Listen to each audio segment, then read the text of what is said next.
GST என்ற மிகப்பெரிய பொருளாதார புரட்சியை ஏற்படுத்தி இருக்கிறார்கள். நான் கேட்கிறேன், ஒரு இடத்துல நீங்க நன்றி சொன்னீங்களா? அது மட்டும் இல்ல, தமிழக அரசியலை பற்றியே முதலமைச்சர் தெரியாமல் இருக்கிறார் அப்படின்னு செந்தில் பாலாஜி சொல்றார். யார் வந்தாலும் யார் எதிர்த்தாலும் நாங்க தான் ஜெயிப்போம். ஏனென்றால் எங்களுக்கு 200, உங்களுக்கு தான் 200னா ரொம்ப பழக்கமான ஒண்ணுதான். அது மாதிரி 400, 200, 300லாம் உங்களுக்கு ரொம்ப பழக்கமான ஒண்ணுதான். அதனால மில்லின்றது மட்டும் நான் சேர்க்கல, அவ்வளவுதான். அதனால செந்தில் பாலாஜிக்கு 100, 200லாம் ரொம்ப பழக்கம் தான். ஆனா அதனாலதான் நீங்க தோக்க போறீங்க. பெறுவோம் 200, படைப்போம் வரலாறு இல்ல. 200, 300 எம்எல்ஏ தான் நீங்க தோக்க போகிறீங்க. அதனால நீங்க வரலாறுலாம் படைக்க முடியாது. என்னை பொறுத்த மட்டில் அண்ணன் ஸ்டாலினுக்கு ஷாப்பிங்லாம் போறது ரொம்ப இஷ்டமான ஒரு விஷயம். அதனால ஜிஎஸ்டியில எந்தெந்த கடையில எதெல்லாம் குறைஞ்சிருக்கு அப்படின்னு சொல்லி ஒரு ஷாப்பிங் போயிட்டு இதெல்லாம் மத்திய அரசுக்கு நன்றி அப்படின்னு சொன்னா நல்லா இருக்கும் அப்படின்னு நான் நினைக்கிறேன். ஏன்னா இன்றைய காலகட்டத்தில் பிஜேபி எந்த விதத்திலும் வந்துவிடக்கூடாது. அடக்குமுறை நடக்கிறது. எங்க அடக்குமுறை நடக்குது? திணிக்கிறார்கள். எதை திணிக்கிறார்கள்? ஆக இன்னைக்கு உலகம் முழுவதும் பாராட்டும் மரியாதைக்குரிய பாரத பிரதமர் மோடி அவர்கள் நிச்சயமாக, நான் ஏற்கனவே சொன்னேன், தம்பி உதயநிதி செங்கல்ல தூக்கிட்டு போன எலெக்ஷன்ல திரிஞ்சார். நீங்க செங்கல்ல தூக்கிட்டு திரிங்க, நாங்க செங்கோல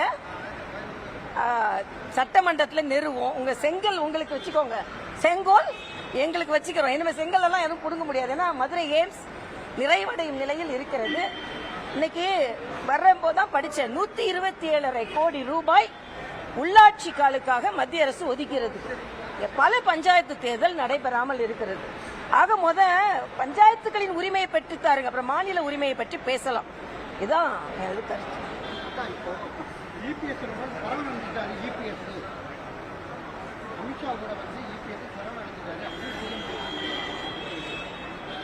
நான் என்ன கேட்கிறேன், காங்கிரஸ்ல இவர் சரணடைஞ்சிருக்காரா? 23 வயதில் நான் அவசர நிலையை எதிர்த்து போராடினேன் அப்படின்னு சொல்றாரு. யார் கூட கூட்டணி வச்சிருக்கீங்க? அப்ப நான் கேட்கிறேன், காங்கிரஸ்ல சரணடைஞ்சிருக்கீங்களா? அது மாதிரி கச்சத்தீவை எப்ப கொடுத்தீங்க? உங்க மேல ஊழல் குற்றச்சாட்டு வந்த உடனே சரணடைந்து நம்ம பகுதியில் ஒரு பகுதியை தூக்கி கொடுத்தீங்க. இன்னைக்கு கூட மீனவர் பிரச்சனை அதனால தான் இருந்து கொண்டு இருக்கிறது. அதனால நேற்றைய தினம் நான் பாக்குறேன், இந்த 30 விழால ஒரு பதற்றம் தெரிகிறது. நான் இன்னொன்னு கூட, ஒரு தம்பி பையன்கிட்ட பிளைட்ல வந்தாரு, அக்கா யார் எதிர்த்து வந்தாலும் சிஎம் 30 நிமிஷம் 35 நிமிஷம் பேசினாரு, எங்களை பத்தி ஏன் பேசலன்னு கேட்டார். நீ எந்த கட்சி தம்பின்னு.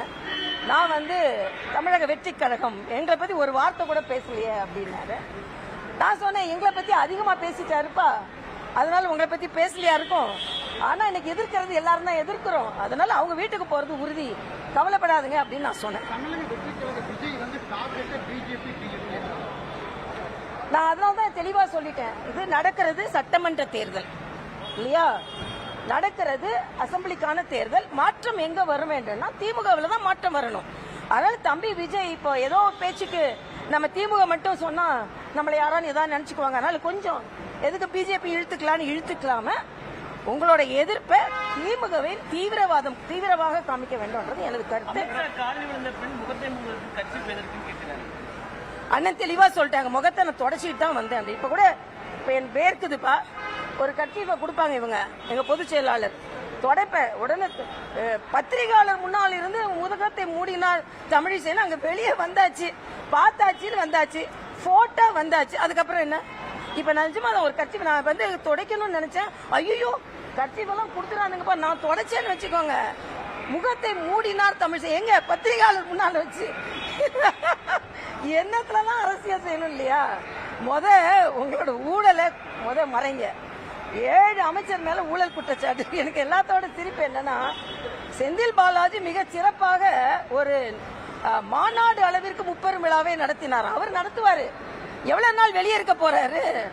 யார் நடத்துறா? ஊழல் குற்றச்சாட்டு. அதே கேள்வி கேட்கிறேன், இந்த செந்தில் பாலாஜி மீது ஏன் வழக்கு போட்டீங்க?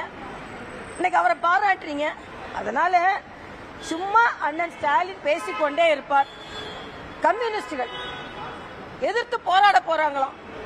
ஏன்னா அவங்களுக்கு தொழிலாளர் நலன் பாதுகாக்கப்படவில்லை. யார் கூட நீங்க இருக்கிறீங்க? எதுக்கு எதிர்த்து போராடுறீங்க? கூட்டணியை விட்டு வெளியே வருவோம் என்று சொல்லுகின்ற தைரியம் உங்களுக்கு இருக்கா? அதே மாதிரிதான் போக்குவரத்து தொழிலாளர்கள் 30 ஆண்டு காலமாக போராடி கொண்டிருக்கிறார்கள். நான் பெருமையா சொல்லுவேங்க, தெலுங்கானா ஆளுநரா இருக்கும்போது போக்குவரத்து தொழிலாளர்களை அரசு ஊழியர்களாக மாற்றுவதற்கு இந்த கையை வச்சு கையெழுத்து போட்டேங்க. உங்களால அதை செய்ய முடியுமா? அதனால பாஜக எப்பொழுதுமே மக்களுக்கு நல்லது செய்து கொண்டிருக்கிறது. அதற்கு எங்களுக்கு ஒரு வாய்ப்பை மக்கள் தர வேண்டும். நாங்க 2026 பலமாகவே வைப்போம். அதனால தான் நேத்துல இருந்து என்ட்ரி ஆக முடியாது, என்ட்ரி ஆக முடியாது, என்ட்ரி ஆக முடியாது, நீங்க ரீ என்ட்ரி ஆக முடியாதுன்றது தெளிவா சொல்றேன்.